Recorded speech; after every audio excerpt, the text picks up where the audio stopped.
你好，欢迎回到深入历史。今晚我们来聊聊晁错，聊聊大汉帝国历史上最令人背脊发凉的一场职场献祭。公元前154年，长安城的初春，在距离皇宫不远的御史大夫府邸里，炭火烧得正旺，发出细碎的噼啪声，空气中弥漫着高级沉香与陈年墨汁混合的气味。一位中年男人正端坐在铜镜前，他叫晁错，大汉帝国现任御史大夫，位列三公。此时他正在穿戴朝服，那是一套极其繁复的黑色礼服，领口和宽大的袖口绣着象征天子威严的暗红云纹，每往身上披一层布料，他周身那股不怒自威的权力气息就浓重一分。他微微抬起双臂，任由仆人将冰凉的玉带束在腰间，他的眼神深邃如井，里面跳动着算计、筹谋与一种近乎偏执的狂热。在这个被后世反复咀嚼的清晨，晁错坚信自己即将踏上一辆驶向未央宫的马车，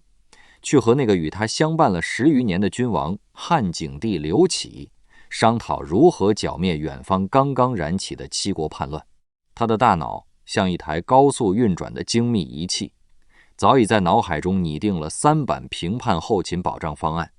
连粮草的调拨路线、民夫的征发比例都被他计算得毫厘不差。但他并不知道，这是一场精心布置的死局。他效忠了半生的老板已经在暗中冷漠地签发了他的死刑诏书。几个时辰后，他将穿着这身他引以为傲的朝服，在长安闹市被拦腰斩断，全族覆灭。要理解这种连根拔起的惨烈，我们必须把时间的指针往回拨回到半个世纪前，去看看晁错究竟面对的是一个怎样溃烂的时代。公元前2世纪初，大汉帝国刚刚从楚汉相争的尸山血海中爬起来。高祖刘邦为了稳固这片满目疮痍的江山，做出了一个无奈的妥协，分封同姓诸侯王。他天真的以为血缘是维系帝国最坚固的铠甲，但他低估了时间对人性的侵蚀，也低估了权力天然的排他性。岁月流转，几十个春秋过去，后世提起这段岁月，总会用文景之治4个字来定义，它代表着繁华、富庶与太平。长安城的集市上，西域的香料、蜀地的锦缎、中原的粮食堆积如山，城外的原野上牛马成群，炊烟袅袅。但这只是一层被小心翼翼维持着的表象，在这层温情脉脉的面纱之下，帝国的骨架正在被疯狂啃噬。那些原本在封地里安分守己的刘姓子孙，借着休养生息的春风，已经长成了令人胆寒的庞然大物。远在关东的吴王刘濞、楚王刘戊们，在自己的领地上私自开采铜矿，铸造钱币，其财富甚至超过了长安的国库。他们逐海为盐，垄断天下的盐业资源。他们招募四方的游侠、亡命之徒和落地书生，打造属于自己的私人武装。那时的诸侯国城墙修得比长安的城墙还要高耸，王府里的排场比未央宫还要奢靡。他们在自己的封国里就是不折不扣的土皇帝。面对这种伟大不掉、濒临失控的局面，长安城的中央朝廷在做什么？他们在闭着眼睛打瞌睡。那是公元前2世纪中叶的大汉官场，一种名叫黄老之学的政治哲学，像一场无声的大雾，笼罩着整个帝国。这种学说在建国初期确实起到了让百姓休养生息的作用，但在几十年的官场浸染下，它变味成了一套精致的利己主义潜规则。满朝文武，从位高权重的丞相到负责跑腿的小吏，都信奉清静无为。说白了，就是多一事不如少一事。只要诸侯王还没把明晃晃的刀刃架在皇帝的脖子上，大家就心照不宣地假装天下太平。每天上朝，大家穿着华丽的朝服，互相作揖，说些四平八稳、永远不会出错的官话。下朝后便去饮酒听曲，鉴赏玉器。整个大汉帝国的政治中枢就像一潭生满绿藻的死水，没有一丝涟漪，却在水面下散发着腐朽的气息。谁也不愿意做那个打破平衡的恶人，谁也不想去触碰诸侯王这块随时会引爆的烫手山芋。就在这个万马齐喑的时刻，晁错带着一身凛冽的寒气，像一块边缘锋利的生铁，一头撞进了长安城那张绵密而虚伪的人情网里。晁错出生在颍川，也就是今天的河南禹州一带。这片土地在战国时期属于韩国，是法家思想最肥沃的温床。晁错从小呼吸的就是这种严苛冰冷的空气。他拜在法家名师张辉的门下，日复一日地研读那些枯燥的律令条文。在法家的世界观里，没有温良恭俭让，国家是一台巨大的机器，任何人都是可以被替换甚至被销毁的零件。这种近乎数学般精密的冷酷逻辑早早地渗透进了晁错的骨髓。但很少有人知道，这个大汉帝国最冷酷的法家门徒，最初却是以一个抢救文明的学者身份真正走上历史主舞台的。那是汉文帝时期，初入仕途的晁错在太常寺担任掌故，一个负责管理宗庙祭祀和文献档案的小官。当时汉文帝急需找回在秦朝战火中失传的儒家核心典籍尚书。放眼全天下，唯一还能背诵这部奇书的，只有远在山东济南的一位名叫福生的老儒。福生已经90多岁了，风烛残年，根本经不起车马劳顿。于是朝廷需要派一个绝顶聪明、记忆力超群的人去把这部书带回来。这个人就是晁错。在这段历史中，我们可以闭上眼睛去想象那一幅极具史诗感与孤独感的画面。风雪交加的齐鲁大地，年轻的晁错裹着单薄的裘皮，坐在昏暗的茅草屋里。对面的福生老得连牙齿都掉光了，嘴里含糊不清地嘟囔着艰涩的上古齐国方言。晁错完全听不懂，只能靠福生的女儿在一旁艰难地翻译。在那些漫长而寂静的冬夜里，伴随着灯芯爆裂的微响和窗外的风雪声，晁错强忍着严寒，一字一句地在竹简上刻下那些治国理政的微言大义。这段常人难以忍受的学术苦修，不仅磨砺了晁错极其坚韧的意志，更让他拥有了一般法家官僚所绝对不具备的宏大视野。他没有变成满口仁义道德的腐儒，而是将尚书中上古圣王的大一统思想吸纳成了推行法家强权的华丽外衣。回到长安后，晁错终于向帝国展现了他的才华。面对边境匈奴的连年劫掠和国内空虚的国库，他向汉文帝连上奏书，提出了中国古代经济与军事史上极其著名的两大宏图：牧民食塞与入粟受爵。他建议朝廷不要再单纯依靠军队去防守漫长的边境线，而是应当用国家信用和爵位作为筹码，鼓励天下的富商大贾把粮食运到边关去换取爵位，同时招募平民举家搬迁到边境去种田防守。这套组合拳既解决了边关将士的吃饭问题，不费国库1分钱就建立起了一道血肉长城，又顺手抽干了民间那些可能威胁中央统治的豪强资本。这几篇奏书递上去，满朝文武哑口无言。汉文帝惊为天人，这位以仁厚著称的皇帝，透过这些精妙绝伦的政策，一眼看穿了晁错骨子里的极度锋芒。文帝心里清楚，自己这一朝可以与民休息，垂拱而治，但下一代君王如果要重塑大汉帝国的骨架，去面对日益膨胀的诸侯王，就必须有一把极其锋利、指哪打哪的刀。于是命运的齿轮在公元前175年左右发出了决定大汉国运的咬合声。汉文帝将晁错调入了东宫，担任太子嘉令，让他成为了太子刘启的属官。那是一场足以改变时代走向的历史性相遇。此时的刘启正处于一种常人难以理解的极致压抑之中。作为帝国的储君，他每天被一群白发苍苍的老臣团团包围。这些东宫的老师们教导他要宽厚，要隐忍，要像他父亲汉文帝那样对诸侯王展现出春风般的宽容。但刘启的骨子里流淌着祖父刘邦那种狂野而极具控制欲的血液。他冷眼看着那些嚣张跋扈的堂兄堂叔们在长安城里横行霸道，内心深处早就燃起了防备与杀机。但他不能说，他只能把帝王的野心藏在温文尔雅的皮囊下，在无数个漫长的夜里独自咬碎牙关，直到晁错掀开东宫的帷幔走了进来。东宫的偏殿里漏断人静，只有几盏长明灯在夜风中微微摇晃，将两人的影子斜长地投射在斑驳的墙壁上。晁错跪坐在案榻前，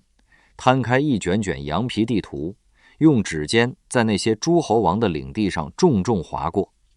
他的声音不高，没有抑扬顿挫的吟咏，却带着一种金石相击的铿锵与笃定。他不需要用那些虚伪的道德文章来粉饰太平，他像一个冷酷的外科医生，直白地剖开帝国的病灶，条分缕析地向刘启论证。诸侯王的势力已经逼近临界点，今天中央退一步，明天他们就会进2步。长此以往，大汉的江山迟早要倾覆，唯一的解药就是削藩，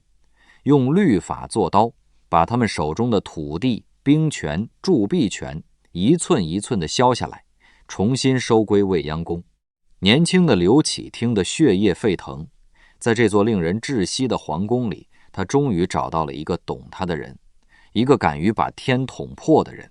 他看着眼前这个眼神狂热、逻辑严密的读书人，仿佛看到了自己藏在阴影里的另一半灵魂。他不自觉地向前倾身，握住了晁错的手臂，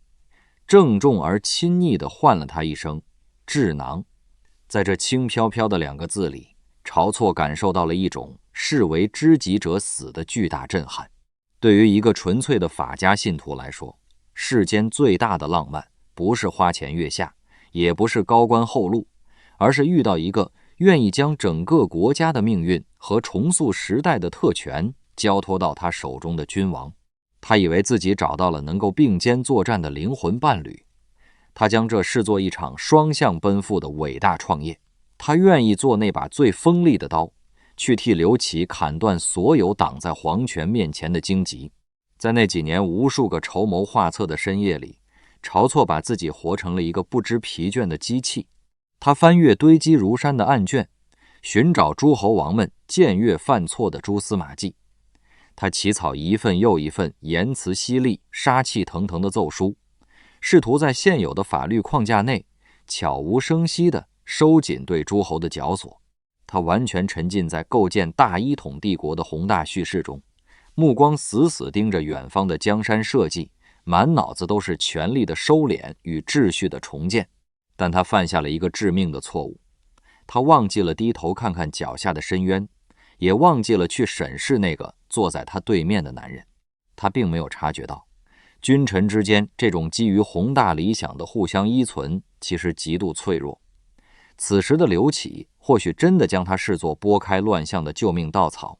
那声智囊里也确有几分真心。但在权力的游戏里，弱者对强者的依赖从来都不是永恒的友谊。当弱者穿上玄色冠冕，变成生杀予夺的天下至尊后，这种极端的依赖很容易就会在危机降临时异化成毫不犹豫的割席与献祭。时间的车轮无情地向前碾压。公元前157年，未央宫的丧钟沉闷地敲响，汉文帝驾崩，整个长安城被白色的素服和震天的哀号声淹没。在悲凉的哀乐声中，31岁的刘启换上了玄色的帝王冠冕，踏着白色的石阶，一步步走向了那把象征最高权力的龙椅，成为了大汉帝国的新一任主宰。登基大典上的汉景帝刘启面容威严，眼神中透着一种忠于掌局的睥睨。而在大殿的角落里，晁错也在静静地注视着这一切，他的内心同样翻涌着难以名状的波澜。蛰伏的岁月终于结束，隐忍的筹谋终于迎来了天亮。他握紧了拢在袖子里的双拳，知道大汉帝国即将按照他亲手绘制的图纸迎来一场天翻地覆的改造。随着新帝登基，晁错的仕途被按下了不可逆转的加速键，他以令人瞠目的速度，从太子嘉令一路跃升为内史，掌管京城的军政大权，随后又拔擢至大汉帝国的御史大夫。在大汉的三公九卿制度里，御史大夫不仅是百官的监察长，更是副丞相，拥有着极大的政策起草与执行权。那时的长安朝堂仿佛被投入了一块燃烧的生铁。过去几十年里，臣子们习惯了黄老之学的和风细雨，习惯了在朝堂上互相寒暄，打着太极推脱责任。但晁错不吃这一套，他穿着那身玄黑色的朝服，站在百官的最前列，身姿笔挺的像一柄刚出炉的利剑。他不需要朋友，也不屑于经营任何人脉，他的眼睛里只有律法、版图和君王的意志。他开始以一种令人窒息的节奏推动着他的削藩大业。今天，一份奏书递上去，楚王刘戊因为在太后丧期内淫乱，被褫夺了东海郡。明天，又一份奏书送入晋中，赵王刘遂因为违规处决臣下，被削去了河间郡。紧接着，胶西王刘繇因为卖爵作弊，也被剥夺了6个县的封地。每一份奏书的落地，都伴随着关东诸侯的震恐与长安朝堂的晋升。整个帝国的弦被他越绷越紧。晁错的笔锋每一次在竹简上划过，都伴随着远方诸侯王割肉般的钝痛。他像一台冰冷的、没有感情的法家机器，精准地在帝国版图上寻找着每一个可以下刀的病灶。他不讲情面，不留余地，将那些盘根错节的皇室宗亲、利益集团连根拔起。这种不计后果的狂飙突进，让整个长安官场陷入了深深的恐惧与敌视。在时人的眼中，晁错的性格可以用4个字来概括：翘直克身。在这个大权在握的御史大夫身上，你找不到任何世俗的弱点。他不贪财，不结党，不搞裙带关系，甚至连业余爱好都没有。每天下朝，同僚们去赴宴、听曲、斗鸡走马，他则直接回府批阅公文。这种人在官场上是极其恐怖的，因为他太纯粹了，纯粹到像一面照妖镜。他没有私欲，他的每一次挥刀都是为了大汉的江山社稷，这让朝堂上那些暗中串联、中饱私囊的既得利益者们连反驳的道德制高点都找不到。大家恨他，不仅是因为他动了诸侯的蛋糕，更是因为他的存在衬托出了所有人的平庸、贪婪与自私。朝堂上的气氛变得诡异而压抑，每当晁错开口奏事，大殿内便死寂无声，只有他那金石相击般的声音在空旷的穹顶下回荡。在众多被他得罪的人里，有一个人成了他政治生涯中最鲜明的对照组，这个人叫袁盎。如果说晁错是块带刺的生铁，那袁盎就是一滩能够适应任何容器的水。袁盎深谙人情世故，懂得如何在刀光剑影的政治漩涡中保全自己，更懂得在不触怒君王的前提下为既得利益者争取空间。袁盎的圆滑与世故，在晁错那绝对理性的法家视角里，简直是不可饶恕的政治污垢。两人同在朝堂，却如同水火不容，素不相能，从未在同一个殿堂内议事。只要袁盎在场，晁错便会拂袖而去。晁错在殿时，袁盎也绝不会踏入半步。最后，晁错动用最高监察权，死死咬住袁盎曾经接受吴王财物的一点瑕疵，步步紧逼。最终，袁盎被逼得削职为民。赶走袁盎后，晁错以为自己赢了，他以为扫清了眼前的障碍，削藩的战车就可以毫无阻力地碾压过去。他站在御史大夫府的台阶上，看着满朝文武噤若寒蝉的模样，内心生出一种掌握真理的傲慢。他觉得只要龙椅上那个男人依然对他言听计从，天下人的唾骂又算得了什么？他把自己活成了一座没有门窗的孤岛，亲手斩断了通往外界的所有吊桥。但他没有意识到，这座孤岛的地基仅仅建立在帝王那变幻莫测的信任之上。脆弱的如同深秋的蝉翼。就在削夺吴王刘濞封地的政令即将下发，整个帝国局势紧绷到快要断裂的时刻，一辆沾满泥泞的简陋牛车在寒风中缓缓驶入了长安城，停在了气派的御史大夫府门前。从车上下来的是一位须发皆白、满面风霜的老人，他是晁错远在颍川老家的父亲。这位老人经历过秦末战乱，见惯了生死更迭，他有着比自己身居高位的儿子更敏锐的政治嗅觉。远在千里之外，他已经闻到了长安城上空飘荡的血腥味儿，他听到了地方官吏的窃窃私语，感受到了诸侯封地里那股按捺不住的杀气。他知道自己的儿子正在一条通往悬崖的绝路上狂奔。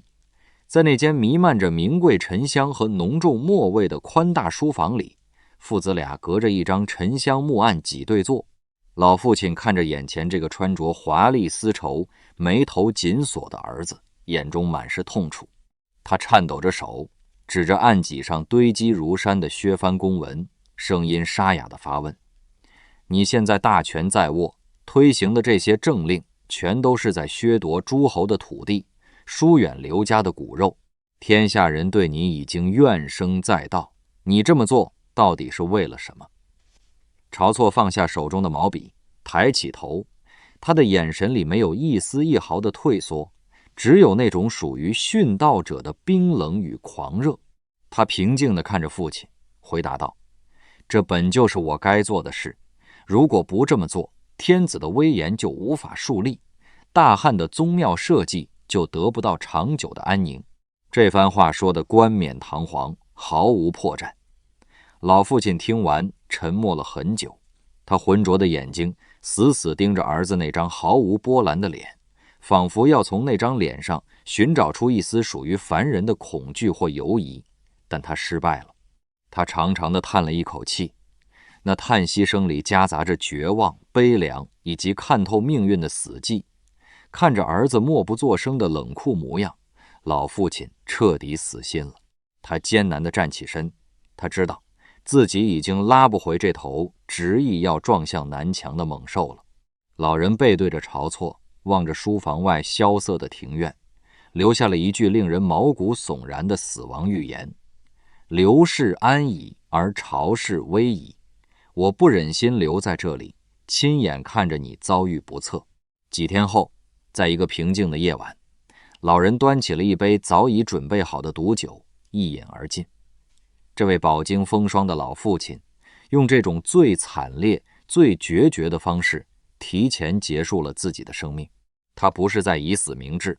他只是在一个庞大的政治绞肉机即将启动前，出于动物趋利避害的本能，选择了一种体面的逃离。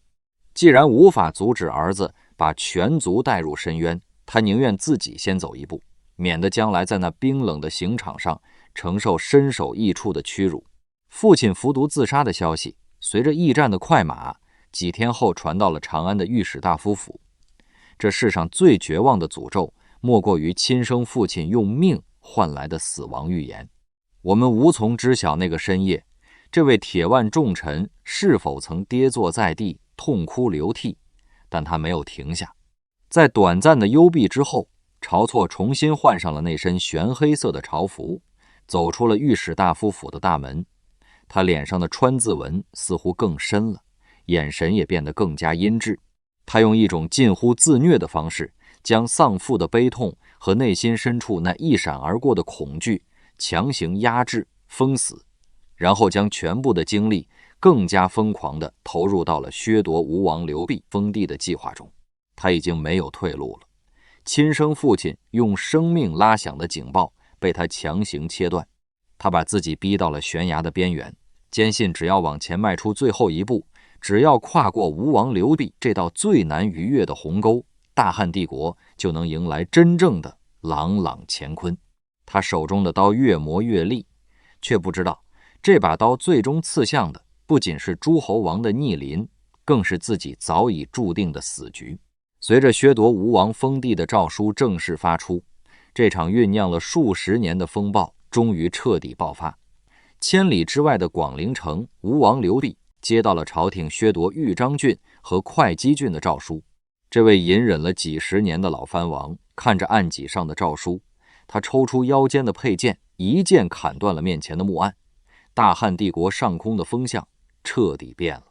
一场足以让日月无光、血流飘杵的风暴正在从江淮大地呼啸而起。公元前154年的初春，大汉帝国迎来了建国半个世纪以来最凛冽的一场倒春寒。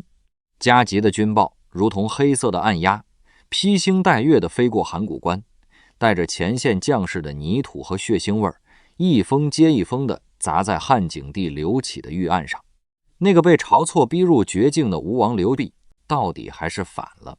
这位隐忍了数十年的老藩王爆发出令人窒息的战争能量。他不仅自己起兵，还串联了楚王、赵王、胶东王等6个诸侯国，集结了整整几十万大军，长戟如林，旌旗蔽日。这股庞大的钢铁洪流越过江淮，浩浩荡荡地向着长安的方向碾压过来。这是一场关乎大汉帝国生死存亡的决战，但叛军没有直接喊出推翻天子的谋逆口号，而是打出了请诛晁错，以清君侧的旗号，将几十万大军的全部怒火精准对准了晁错一人。这4个字堪称中国古代政治史上最绝妙也最残忍的一次降维打击。吴王刘濞是个在官场和战场上摸爬滚打了大半辈子的老狐狸，他太清楚长安城里的政治生态了。他知道，如果直接喊出推翻汉景帝，那就是大逆不道，全天下的诸侯和百姓都会名正言顺地群起而攻之。但如果把这几十万大军的怒火只对准晁错一个人，这盘棋的性质就全变了。这等于是在向天下人，尤其是长安城里那些早对晁错恨之入骨的既得利益者宣告，我刘濞不是来夺权的，我只是来替大家铲除那个破坏规矩、不讲人情的疯子。只要这个晁错一死，我们就退兵，大家继续过安稳日子。这招精准爆破，瞬间抽干了长安朝堂上最后一丝抵抗的底气。昔日那些被晁错打压排挤的王公大臣们，表面上对着军报痛心疾首，咬牙切齿，私底下他们的目光却开始发生微妙的偏转。在那空旷压抑的朝堂上，百官的眼神像一张无形的网，悄无声息地向站在最前列的御史大夫收拢。那不再是同僚之间探讨国事的目光，而是一种围观祭品的眼神，带着隐秘的幸灾乐祸与冰冷的期盼。所有人都在等处于风暴中心的晁错崩溃，等他痛哭流涕地向皇帝请罪，或者赶紧交出权力以求自保。但晁错没有，这正是他性格中最令人叹为观止也最悲哀的地方。那颗被法家绝对理性和宏大叙事塞满的大脑，在这个涉及生死存亡的时刻，居然发生了一次致命的短路。他不仅没有恐慌，反而生出了一种殉道者般的亢奋。他依然每天准时上朝，挺直腰板站在大殿上，有条不紊地向皇帝汇报着各地的粮草储备、兵力调动以及函谷关的防御部署。他甚至在私下里觉得，叛军把矛头对准自己，恰恰证明了他削藩政策的绝对正确，证明他手里的刀实打实地切中了诸侯王的命脉。在晁错那套严密的逻辑闭环里，只要大前提是对的，只要出发点是为了巩固皇权，那么沿途产生的一切代价都可以被忽略。他天真的笃信，龙椅上的那个男人一定能透过请诛晁错的表象，看穿吴王篡位的本质。就是带着这种可怕的政治幻觉，晁错在一次廷议上向刘启提出了一个直接将自己踹入鬼门关的建议。那天大殿外阴云密布，晁错大步出列，手持护板，朗声奏报。他条分缕析地指出，此刻敌军势大，锐气正盛，为了振奋帝国将士的军心，应当由陛下您御驾亲征，统帅三军开赴前线平叛。而臣作为御史大夫，愿留守长安，负责居中调度，保障后勤粮草，并继续推进各项法令。在他的法家逻辑里，君为元首，臣为股肱，天子镇抚天下，臣子镇守中枢，本就是天经地义的分工，没有半分私心。可当这句话在空旷的未央宫大殿里回荡时，整个朝堂陷入了死一般的寂静，真落可闻。我们抛开上帝视角，单从行政管理的角度来看，晁错的这个建议甚至挑不出毛病。皇帝是帝国的最高图腾，天子守国门，亲征平叛，确实能带来无可比拟的士气加成。而晁错是个纯粹的文臣，不懂排兵布阵，把他放在前线指挥添乱，让他留在熟悉的大后方搞钱搞粮，维持国家机器运转，正是发挥他的长处。这就好比是在狂风巨浪中剁手给面临倾覆的危船做出的最冷静的损管策略。可是他算对了账本，算对了粮草，却唯独算漏了人性，算漏了那个高高在上的帝王在面对死亡威胁时产生的自私与恐惧。我们不妨试着把自己带入汉景帝当时的视角。刘启此刻正坐在那把烫手的龙椅上，感受着半壁江山即将倾覆的巨大恐慌。几十万杀红了眼的叛军打着杀晁错的旗号直扑长安。现在火烧眉毛了，你居然让我这个大汉天子去前线挡刀子，替你卖命，而你自己却要安安稳稳、舒舒服服地躲在高墙深院的长安城里发号施令。在那凝滞的几秒钟里，刘启隔着12流的冠冕，静静地俯视着台下那个依然滔滔不绝的智囊。就是这一眼，君臣之间最后的一丝温情与纽带，在赤裸裸的权力本能面前轰然碎裂。曾经东宫里的知遇之恩，曾经彻夜长谈的雄心壮志，在这一刻变得无比廉价。刘启没有当场发作，他的表情被隐藏在冠冕的阴影里，他只是用一种毫无起伏的语调淡淡地敷衍了几句，便宣布退朝。退朝后的晁错依然迈着坚定的步伐回到御史大夫府，继续在堆积如山的公文里熬夜奋战。他完全没有意识到，自己刚刚那番自认为大公无私、尽职尽责的忠言，已经亲手替皇帝卸下了所有的心理包袱。在冷酷的帝王权术学里，当一个臣子在危机时刻表现出哪怕一丝一毫的趋吉避凶或利己嫌疑时，君王将其抛弃，就不会再有任何道德上的负罪感。晁错的那个建议给了刘启一个最完美的理由，去斩断他们之间的羁绊。此时的晁错并不知道，就在距离他府邸不远的地方，一张不见血的罗网已经悄然拉开。那个被他动用司法特权死死踩在脚下、贬为平民的老对手袁盎，连夜求见了同样反对激进削藩的外戚窦婴，这位窦太后的亲侄子，是朝堂上为数不多能在刘启面前说得上话，又能制衡宗室势力的人物。在窦婴的力保与引荐之下，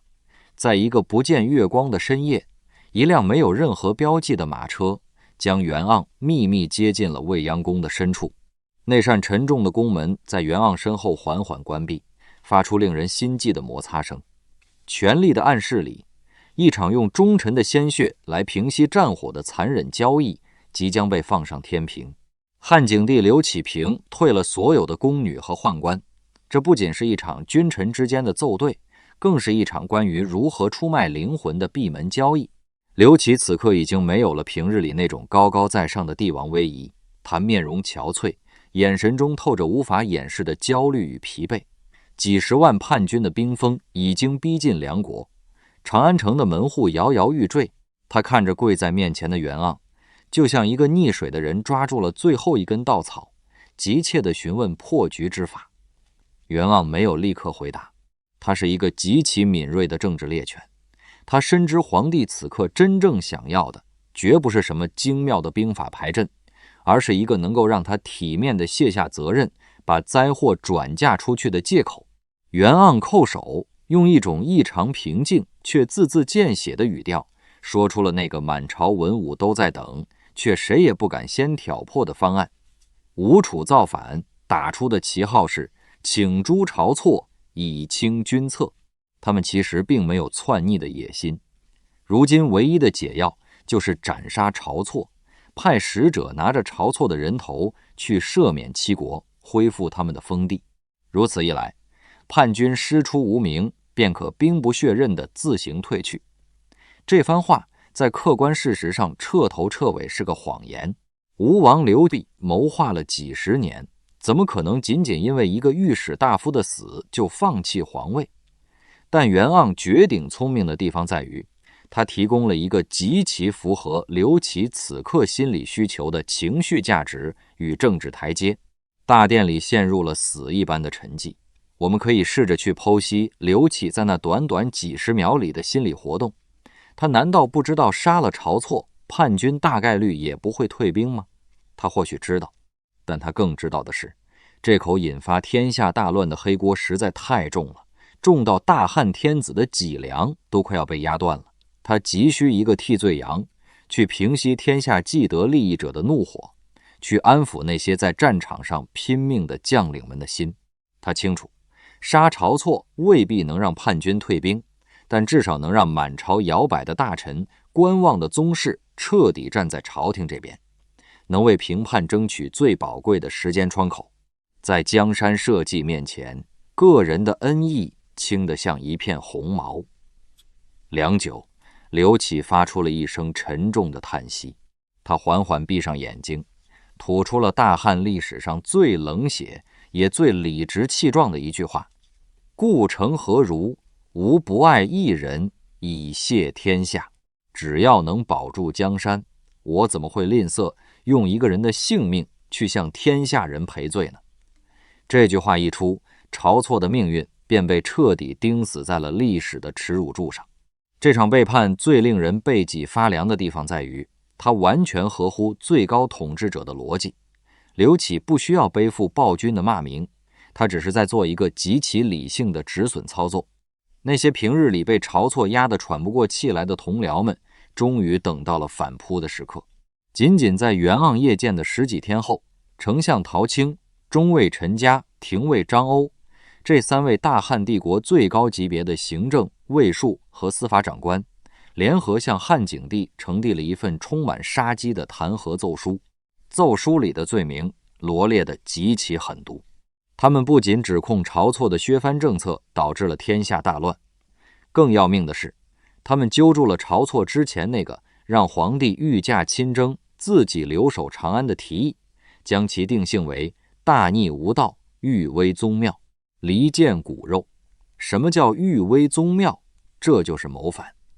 这三位重臣的联名弹劾，其实是一场完美的政治双簧。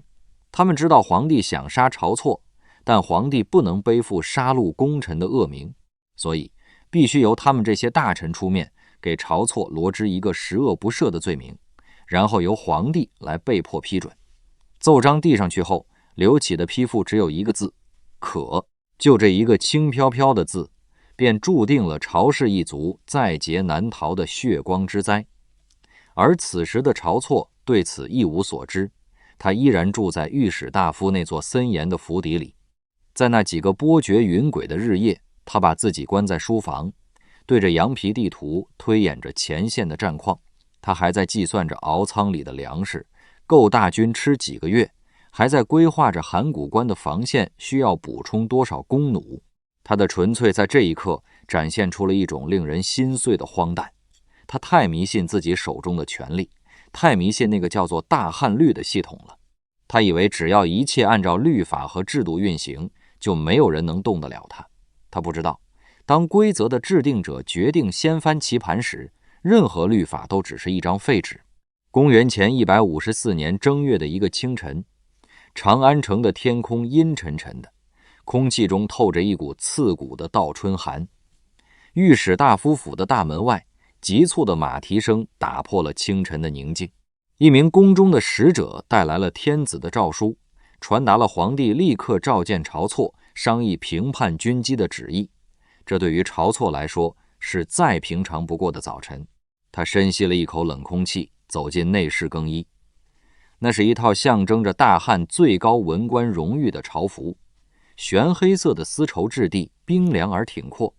宽大的袖口上用暗红色的丝线绣着繁复的云纹。他仔细地将进贤冠戴在头上，用玉簪固定。他抚平了衣角最后一道细微的褶皱，将那枚代表着御史大夫权力的印绶郑重地系在腰间。我们可以想象他走出府邸大门时的神态，他的步伐依然像过去10年一样坚定，他的下巴依然微微扬起，带着法家信徒那种洞察一切的傲慢与自信。他登上了停在门外的马车，满脑子都是即将向皇帝陈述的评判策略。他甚至可能还在心里打磨着某一句关键的措辞，以期能让刘启重拾信心。马车夫扬起鞭子，车轮在青石板路上压出沉闷的声响。起初，晁错并没有发觉异样，他在马车内闭目养神。但随着时间的推移，长安城街道外传来的声音开始变得不对劲。去往未央宫的道路本该是宽阔、肃穆且安静的，但此刻车窗外却传来了越来越嘈杂的人声、牲口的叫声以及各种商贩的喧闹声。这根本不是去皇宫的路。晁错猛地睁开眼睛，一把掀开了车帘。眼前的景象让他的心脏仿佛被一只冰冷的大手瞬间攥紧。马车并没有驶向那座象征着最高权力的巍峨宫殿，而是拐进了一条充满市井烟火气的街道，最终停在了一个宽阔、嘈杂、四周用木栅栏围起来的空地前。这里是长安城的东市，是大汉帝国公开斩首死囚、暴尸示众的地方。没等晁错开口质问，四周突然涌出了大批全副武装的甲士，他们面无表情，如同铁桶一般将马车团团围住。为首的一名军官手里拿着一卷明黄色的帛书，大步走到马车前，冷冷地看着车里那个依然穿着华丽朝服、满脸错愕的御史大夫。一种巨大的、不可名状的荒谬感瞬间击穿了晁错的灵魂。那一刻，长安城东市喧闹的市井声在晁错的耳边仿佛被抽成了真空。他听不到小贩的叫卖，听不到牛马的嘶鸣，只能听到自己胸腔里那颗曾经为大汉帝国疯狂跳动的心脏正在发出碎裂的悲鸣。为首的军官没有给他任何提问的机会，两名如狼似虎的甲士一左一右，粗暴地将这位前一刻还大权在握的御史大夫从马车里拖拽出来。晁错没有挣扎，或者说那种超出人类认知极限的错愕已经抽干了他全身的力气。他就像一个被抽去了提线的木偶，跌跌撞撞地被按倒在东市中央那块浸透了历代死囚暗红色血迹的刑台上。粗糙的木刺扎进他保养得宜的掌心，冰冷的泥土沾上了他那件代表着大汉最高文官荣誉的玄黑色朝服。这是一种极具侮辱性的反差。按照大汉的律例，即便处死高级官员，通常也会赐其自尽，或者至少让其脱去朝服，保留最后一丝体面。但今天没有，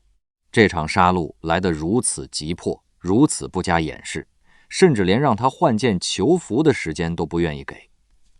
中尉陈家冷酷的声音在刑场上空响起，开始宣读那份由汉景帝刘启亲笔朱批的诏书。御史大夫晁错大逆无道，欲危宗庙，离间骨肉。每一个字都像是一把钝刀，不仅在切割他的肉体，更在凌迟他的灵魂。晁错趴在刑台上，脸颊贴着冰冷的泥土，眼睛死死地盯着未央宫的方向。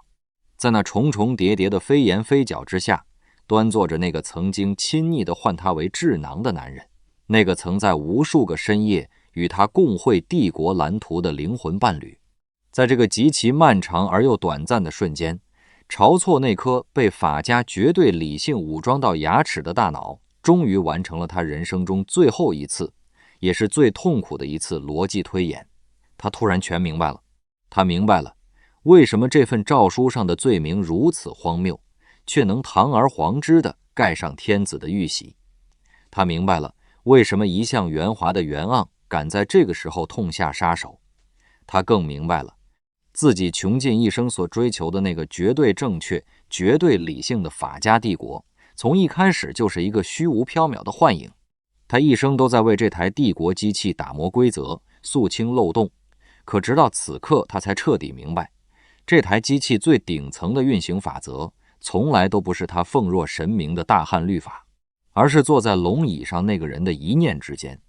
在权力的游戏里，从来没有绝对的对错，只有成本与收益的冷血计算。他晁错不过是刘启用来试探诸侯王底线的一块探路石。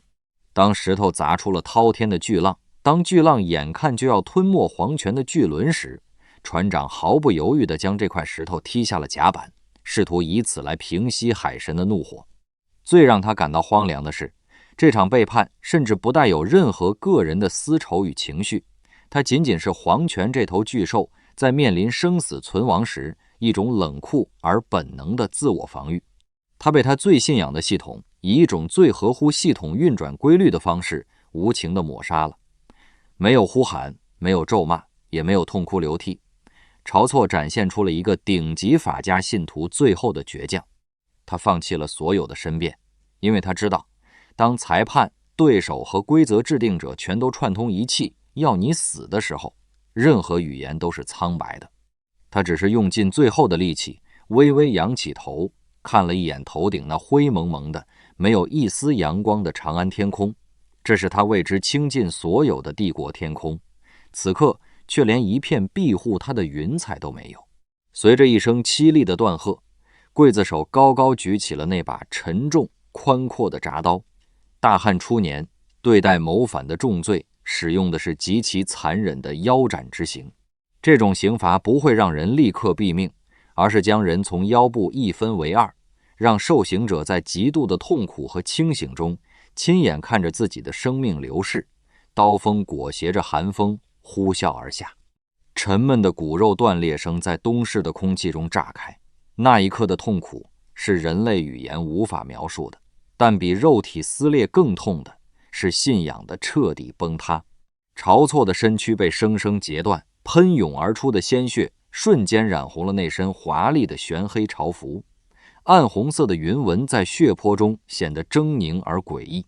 周围那些曾经对他敬畏交加的百姓和胥吏，此刻都用一种夹杂着恐惧和隐秘快感的眼神，死死盯着这个大汉帝国最聪明的脑袋，在泥水与血污中做着最后的挣扎。鲜血顺着青石板的缝隙蜿蜒流淌，勾勒出一幅绝望的图腾。大汉帝国最顶级的智慧，那个差一点就能亲手重塑整个时代格局的战略家，就这样以一种最屈辱、最没有尊严的方式，变成了一滩令人作呕的肉泥。而这场杀戮仅仅只是个开始。就在东市的铡刀落下的同一时刻，另一对如狼似虎的甲士已经一脚踹开了御史大夫府那扇沉重的大门，凄厉的惨叫声瞬间打破了府邸的宁静。无论男女老幼，无论是在内室缝补衣物的妇人，还是在庭院里玩耍的稚童，全都被无情地拖拽出来，斩杀在血泊之中。而在千里之外的颍川老家，同样的一幕也在同时上演。朝廷的快马带着灭族的诏令，像死神一样降临了朝氏的祖宅。老父亲那个绝望的死亡预言，以一种最精准、最惨烈的方式应验了。晁错为了那个虚幻的帝国蓝图，不仅献祭了自己，更将整个家族连根拔起，满门抄斩。在未央宫深处，汉景帝刘启正端坐在那把冰冷的龙椅上。他没有去东市，甚至没有再看一眼晁错过去呈递的那些奏书。他手中握着一枚温润的玉佩，听着宦官颤抖着汇报东市和御史大夫府的行刑结果。刘启的脸上没有波澜，眼神深邃得像一潭死水。他长长地吐出一口浊气，仿佛卸下了一副千斤重担。他以为交出这颗分量最重的人头，就能抚平天下诸侯的怒火。他以为这几十万造反的大军，在看到晁错的尸体后，就会像退潮的海水一样乖乖散去。他满心期待着派去叛军大营宣读赦免诏书的使者能带回和平的捷报。他甚至已经开始在脑海中构思，该用一篇怎样的文辞去安抚那些受惊的诸侯，重新恢复大汉帝国那种表面上的兄友弟恭。但他和晁错一样，都在人性的幽暗面前犯下了致命的误判。权力的欲望一旦被鲜血喂养，就再也无法用妥协来填平。广陵城外的旷野上，朔风卷起漫天黄沙，大汉朝廷的使者双腿打颤，捧着那份原本以为能平息战火的赦免诏书，站在吴王刘濞的中军大帐前。木匣子里，晁错那颗死不瞑目的头颅散发着刺鼻的血腥味儿。使者战战兢兢地展开诏书，试图用微弱的声音宣读天子恩准退兵的旨意。但刘濞猛地收起笑容，挥剑斩断了面前的暗戟，用一种居高临下的冰冷口吻吐出一句话：我如今已是东边的天子，还要听谁的诏书？这句狂妄的宣告如同平地惊雷，将长安朝堂上那些天真的政治幻想震得粉碎。那层名为清君侧的窗户纸被全然撕破。叛军要的从来都不是什么奸臣的命，他们贪婪的目光自始至终都死死盯着未央宫里那把象征最高权力的龙椅。晁错的死不但没有换来和平，反而向全天下暴露了长安朝廷的虚弱、怯懦与可欺。消息传回长安，汉景帝刘启却感到一阵彻骨的恶寒。他坐在那把耗费了一个忠臣全族性命才勉强稳住的龙椅上，面容仿佛瞬间苍老了10岁。他发现自己做了一笔天底下最亏本的买卖，交出了最懂自己的战友，非但没能平息海啸，反而让巨浪直接拍到了自己的脸上。就在那几天，一位名叫邓公的校尉从前线返回长安述职，刘启像是抓住了最后一根救命稻草，迫不及待地召见了他。在这位年轻帝王的心底，或许还残存着一丝侥幸。他倾下身子，急切地问：前线的将士听到晁错已死，是不是士气大振，准备退兵了？邓公没有顺着皇帝的心意逢迎。这位从尸山血海中爬出来的军官抬起头，用一种直白到刺伤帝王尊严的目光看着刘启。他语调平缓，却字字诛心。吴王图谋造反已经几十年了，铸钱主盐，招兵买马，诛杀晁错只是个出兵的借口罢了。陛下您在东市斩了晁错，这不仅没有吓退叛军，反而堵住了全天下忠臣的嘴，连全心全意为国筹谋的人都会落得满门抄斩的下场。以后谁还敢为这个大汉江山说一句真话？空旷的大殿里死寂无声，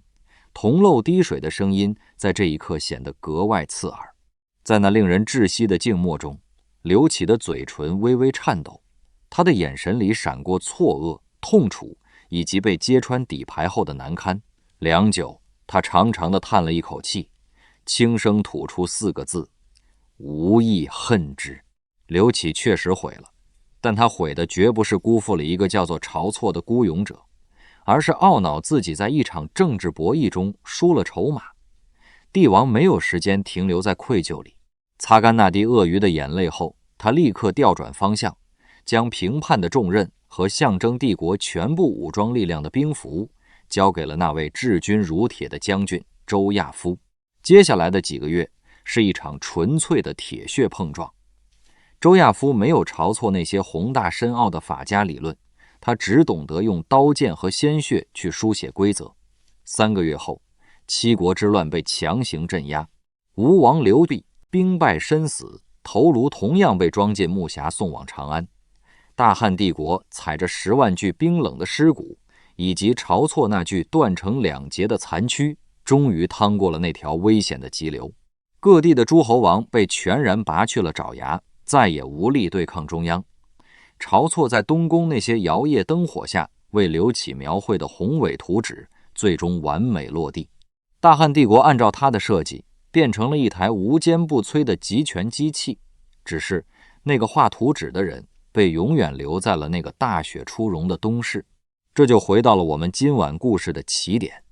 一场披着国家大义外衣、大汉帝国最冷血的职场背叛。当岁月掩盖了血迹，我们重新端详晁错这个人，会感到一种深深的悲凉。他是个伟大的战略家，一眼看穿了时代的病灶，手里拿着最锋利的手术刀。但他同时是个拙劣的政治家，他闭着眼睛去切割，完全不管这刀下去病人会不会痛死，自己会不会被溅了一身血。他太聪明了，聪明到以为这世间所有的运转法则都可以用冷冰冰的逻辑和律法来推导。他忘了，构成这个世界的不是一堆任人摆布的青铜零件，而是一个个有欲望、有恐惧、会妥协也会报复的活人。他更致命的盲区在于，他天真的把皇权具象化成了一个可以依靠的老板。他以为只要自己全心全意为公司拉单子、清障碍，老板就会在关键时刻护他周全。他不懂，当危机来临，在生存的本能面前，权力的切割总是快得让人来不及眨眼。他用自己全族的性命做筹码，去丈量老板的忠诚，最终输得连骨渣都不剩。但在这个故事的最后，历史却留下了一个极其深沉，甚至带着一丝残酷的彩蛋。晁错死后不到50年，汉景帝的儿子大名鼎鼎的汉武帝刘彻登基。这位拥有着无上权威的帝王，用了一招名为推恩令的阳谋，配合着铁血的军事镇压，干脆利落地完成了曾祖父、祖父和父亲3代人想做而不敢做的事，彻底拔除了诸侯王的势力，将大汉帝国推向了集权的极盛巅峰。当汉武帝的铁骑踏破大漠，当未央宫的政令畅通无阻地传达到帝国的每一个角落时，很少有人想起汉武帝所依赖的底层政治逻辑，与当年那个年轻人在东宫灯下苦苦推演的蓝图如出一辙。大汉帝国那面迎风飘扬的赤色战旗，它的旗杆其实就是用晁错的脊骨做成的。晁错用一家老小的性命提前半个世纪为帝国试探出了最致命的底线，他输给了时代的人心，却赢了历史的真理。夜已经深了，窗外的风声也许会让你感到一丝寒意。2000多年的风早已吹过，可人心与权力的博弈从来都没有变过。我们今晚聊晁错，不只是讲一段尘封的历史，也是在照见每一个在现实里奋力前行的你我。人性经不起试探，权力更不相信眼泪。如果你现在也正处在一个让你感到疲惫不堪的环境里，觉得自己四面楚歌，觉得自己做的再多也不被理解，那么不妨停下来，深吸一口气，别把自己活成一座四面不靠的孤岛，别把全部的信任和安全感毫无保留地寄托在某个上级、某个平台或者某种虚幻的宏大叙事上。学着接受事物灰暗的底色，保留一丝变通的柔韧，在为别人拼命之前，先学会护住自己的基本盘。你的才华很珍贵，但你的生活、你的家人、你内心的安宁，比任何一份所谓的功劳簿都更值得被好好对待。历史的长河奔流不息，所有的权谋与鲜血最终都会化为微尘。放下那些沉重的执念，去拥抱身边具体而微小的温暖吧。今夜的星光依旧会照亮明天。晚安。